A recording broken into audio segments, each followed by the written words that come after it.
মানে যারা যারা দেখেছে তারা প্রত্যেকে চমকে গেছে, তুমিও জানো আমি কি বলছি, যে এইটা কিভাবে বাংলা ছবি হতে পারে, এরকম ধরনের বাংলা ছবি কিভাবে কেউ বানাতে পারে। পুরো সোশ্যাল মিডিয়া জুড়ে এখন শুধু একটাই নাম, শাকিব খানের রকস্টার, যা আসতে চলেছে পবিত্র ঈদুল আজহায়। বাংলা সিনেমায় এই প্রথম কাজ, শাকিব খানের হাত ধরে কাজ শুরু করতে যাচ্ছেন তামিল ইন্ডাস্ট্রির জনপ্রিয় অভিনেত্রী তামান্না ভাটিয়া।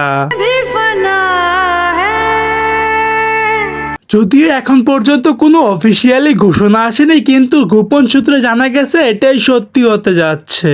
শাকিব তামান্নার জুটি কোনোভাবে মেনে নিতে পারছেন না ওপার বাংলার জনপ্রিয় সুপারস্টার দেব। তিনি একটি সাক্ষাৎকারে জানিয়েছে, শাকিব, আমি তো বিশ্বাসই করতে পারছি না তোর সিনেমার মধ্যে তামান্না ভাটিয়া। সুপারস্টার দেব আরো জানিয়েছে, আমি কখনোই বিশ্বাস করব না যতক্ষণ না পর্যন্ত অফিসিয়ালি কোনো ঘোষণা বা গান বা টিজার না আসে, ততক্ষণ পর্যন্ত। আমাকে নিয়ে যাও তোমার সাথে।